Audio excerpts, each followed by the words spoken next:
அஸ்ஸலாமு ஃப்ரெண்ட்ஸ், எல்லா புகழும் இறைவனுக்கே. வளர்கிற குழந்தைங்களுக்கு ஹெல்த்தியாக ராகி பிஸ்கட் செய்யலாமா?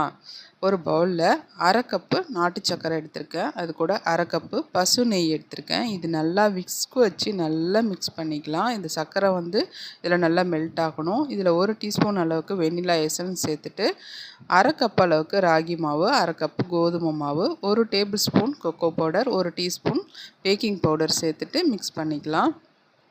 இது கொஞ்சம் கெட்டியாக இருக்கும்.